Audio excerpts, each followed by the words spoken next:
Students होते हैं they want the alternative for English language test and MOI भी होता है। से तो what is MOI? Okay, MOI जो है हमारा मीडियम ऑफ इंस्ट्रक्शन है। ये स्टूडेंट्स को मिलता है जो स्टूडेंट्स जिन्होंने अपनी डिग्री जो है इंग्लिश में की हो। रिक्वायरमेंट्स क्या होती हैं एमओआई की? यूनिवर्सिटी की रिक्वायरमेंट क्या है? अगर मैं यूके की बात करूं तो अब स्टूडेंट ने BS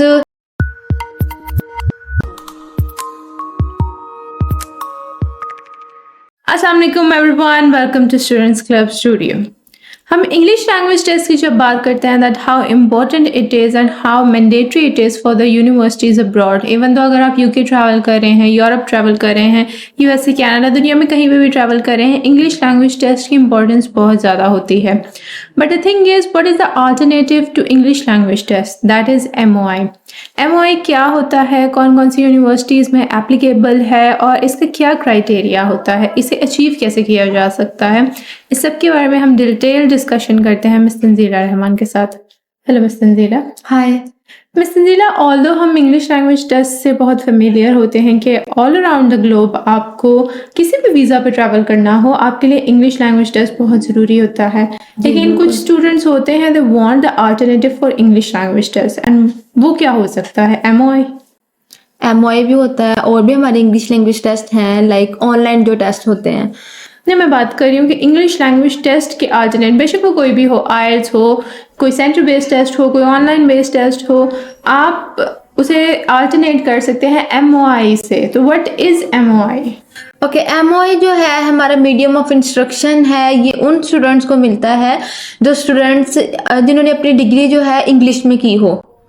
medium of instruction like English में जिन्होंने अपनी डिग्री की हो, ये एक लेटर होता है जो कि जहाँ से लास्ट डिग्री की होती है, चाहे वो यूनिवर्सिटी है चाहे वो कॉलेज है, वहाँ से स्टूडेंट्स को मिलता है। तो इसके ऊपर यूनिवर्सिटी के लेटर हेड के ऊपर ये सारा कुछ उसका लिखा होता है कि स्टूडेंट ने ये डिग्री इस सेशन में यहाँ से की है और विद साइन एंड स्टैम्प उसके ऊपर सारा मतलब प्रॉपर एक उनका फॉर्मेट होता है यूनिवर्सिटी का एमओआई का।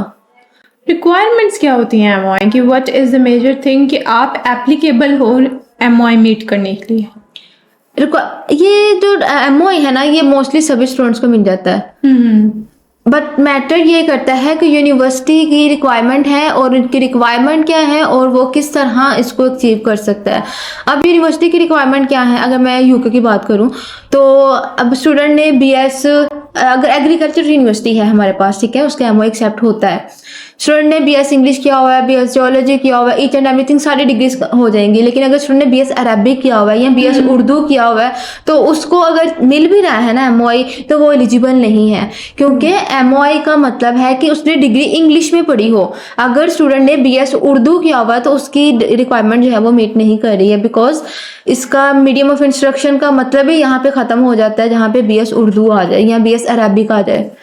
एमओआई एप्लीकेबल दोनों पोस्ट ग्रेजुएट और अंडर ग्रेजुएट दोनों प्रोग्राम्स के लिए है? जी, दोनों प्रोग्राम्स के लिए है। लेकिन जैसे मैं अब बात करूँ यूके की, तो यूके में बैचलर में एमओआई नहीं मिलता, मास्टर के लिए मिलता है। लेकिन अगर मैं अदर यूनिवर्सिटीज़ की बात, अदर कंट्रीज़ की बात करूँ, जैसे यूरोप है, वो उनमें कुछ यूनिवर्सिटीज़ ऐसी हैं जो इंटर के बेस पे भी एमओआई में एडमिशन देती हैं। ऐसे एज इट इज़ दुबई में है, एचएनडी डिप्लोमा हो रहा है, या फिर उधर कुछ भी लाइक यूनिवर्सिटीज जो हैं वो करवाती हैं, बैचलर करवा रही हैं या मास्टर करवा रही हैं, उधर भी एमओआई के बेस पे एडमिशन हो जाता है। लेकिन यूके में जस्ट मास्टर के बेस पे एमओआई मिलता है या उसके बाद जो हाई क्वालिफिकेशन इसके बाद आती है। जो लास्ट इनटेक में आए थे एम्बेसी इंटरव्यूज बहुत आ रहे थे और स्टिल एम्बेसी इंटरव्यूज का इशू बनता है।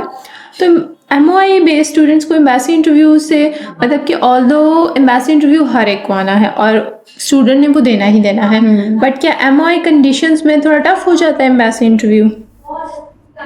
नहीं, ये चीज़ मैटर नहीं करती है। एमओआई में ये चीज़ मैटर नहीं करती है कि आपका सबसे पहले तो मैं अगर अब स्टूडेंट लेवल की बात करूं या उनका माइंडसेट इस टाइम पे ऐसा है कि उनको लगता है कि हमारा, अगर हम एमओआई की बेस पे जा रहे हैं तो हमारा इंटरव्यू आएगा, या हम टेस्ट की बेस पे जा रहे हैं तो हमारा इंटरव्यू नहीं आएगा। ऐसा बिल्कुल भी नहीं है। एमओआई की एम्बेसी की कोई कंडीशंस नहीं है कि अगर स्टूडेंट ने ये पढ़ा हुआ है या उससे रेलिवेंट डिग्री नहीं है, या फिर स्टूडेंट ने सुनने को आ रहा है कि स्टूडेंट ये भी कहते हैं कि स्टूडेंट ने इनिशियल कम पे किया था, इस वजह से इंटरव्यू आ गया है। तो ऐसा कुछ भी नहीं है, एम्बेसी इंटरव्यू की कोई रिक्वायरमेंट नहीं है कि अगर इस तरह होगा तो इस तरह आएंगे। वो रैंडम किसी भी स्टूडेंट का एम्बेसी इंटरव्यू ले लेते हैं, ठीक है। तो इंग्लिश लैंग्वेज टेस्ट भी यहाँ मैटर नहीं करता है, एमओआई भी मैटर नहीं करता है। जब यूनिवर्सिटी ने आपको कैश दे दिया ना, तो फिर आपका काम ये टेस्ट वाला नहीं रह जाता। मतलब फिर टेस्ट की बेस पे या एमओआई की बेस पे आपको ये एम्बेसी इंटरव्यू है, ऐसा कुछ पॉसिबल नहीं है।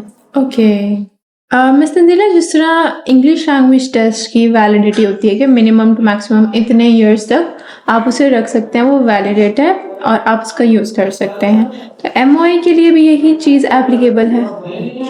हाँ जी, एमओआई जो है वो उसकी कोई वैलिडिटी नहीं है।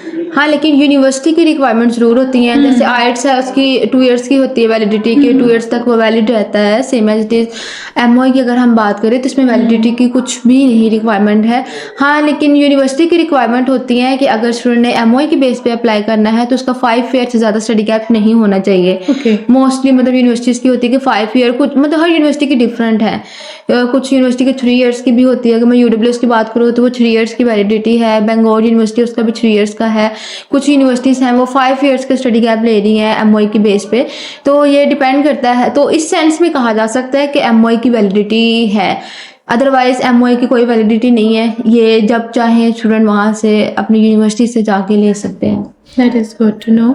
तंजीला, ये भी वेरी करता है कि कौन कौन सी यूनिवर्सिटीज़ एमओआई एक्सेप्ट कर सकती हैं, और मैं जानना चाहती हूँ कि आप जनवरी इनटेक के लिए या नवंबर इनटेक के लिए, बीच में जितने भी मिड इनटेक्स आ रहे हैं, उन सब के लिए कौन सी यूनिवर्सिटीज़ हैं जो इस टाइम एमओआई पे अकोमोडेट कर रही हैं? ओके, हमारे पास काफ़ी यूनिवर्सिटीज़ हैं जो एमओआई की बेस पे एडमिशन दे रही हैं। लाइक हमारे पास बीबीपी यूनिवर्सिटी है, यूडब्ल्यूएस है, बेंगलोर यूनिवर्सिटी है, यूनिवर्सिटी ऑफ ग्लोस्टरशायर है, लेकिन अभी वो जाने इनटेक के लिए ओपन नहीं है। बीसीयू है, और इसके अलावा और भी काफ़ी यूनिवर्सिटी ऑफ स्टर्लिंग है, साउथ वेल्स है। तो सीएमएसटीज और भी काफ़ी यूनिवर्सिटीज़ हैं जो एमओआई की बेस पे एडमिशन दे रही हैं। मिस तंजीला, इसकी जनरल रिक्वायरमेंट्स क्या होंगी एमओआई की, medium of instruction? General requirement इसकी ये है कि हर यूनिवर्सिटी की वेरी करती है, डिपेंड करता है उन पे कि उनकी क्या रिक्वायरमेंट है। Okay. जनरल रिक्वायरमेंट की अगर मैं बात करूं तो मैक्सिमम भी स्टडी गैप जो एक्सेप्ट कर रही है यूनिवर्सिटी एमओआई के लिए वो 5 इयर्स का है, और लास्ट डिग्री में 60% मार्क्स होने चाहिए। कुछ यूनिवर्सिटी 55% पे भी अकोमोडेट कर रही हैं, और कुछ यूनिवर्सिटीज़ ऐसी हैं जो इंटर में इंग्लिश में मार्क्स देखती हैं कि 60% होने चाहिए, और कुछ यूनिवर्सिटी 70% और कुछ 75, डिपेंड करता है भाई कि हर यूनिवर्सिटी की डिफरेंट रिक्वायरमेंट है।